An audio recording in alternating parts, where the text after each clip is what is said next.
In 1776, Thomas Paine wrote, "These are the times that try men's souls." Well, here we are in 2025, and I say it again. These are the times that try men's souls. You know, I was reading in 1 Timothy, 2 Timothy, I forget, this morning, where it talks about the last days where evil men and seducers will wax worse and worse. And if we've ever lived in that time, it's now.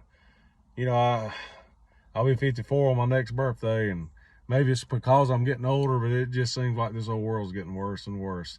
But you know, the Bible did talk about it. The Bible said before the Lord comes that these evil times would be like birth pangs of a woman.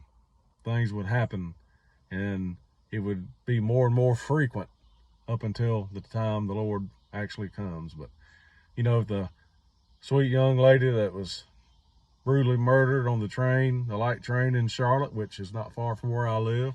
And I made a point years ago when they first installed that thing that I had no intentions of ever riding on it, but hey, each to his own.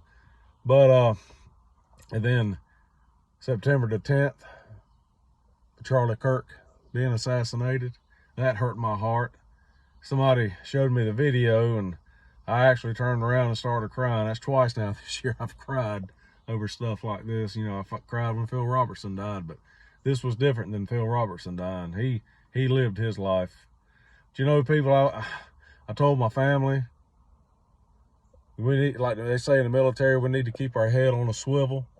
When we go out and about, we need to watch what we're doing. We need to watch where we are. When we go into buildings, we need to know where the exits are. We need to know how to get in. We need to know how to get out.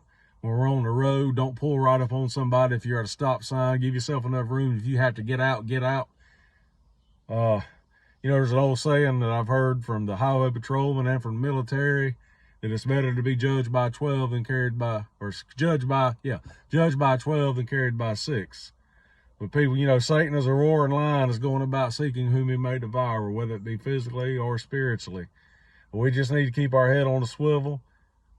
If a situation don't feel right, get out of it. Protect yourself, protect your family. If you got a CWP, use it. Put it to use. It's just bad times we're living in. Most of all, put on that whole armor of God that it talks about in the book of Ephesians. Take time to read that when you get a chance. Most of all, make sure your soul is secure with the Lord. Charlie Kirk's was, I believe, the very moment Charlie Kirk took his last breath on this earth, he opened his eyes in heaven. And I'm looking forward to seeing him one day. Never met him on this earth, but I'll meet him there one of these days. God bless you.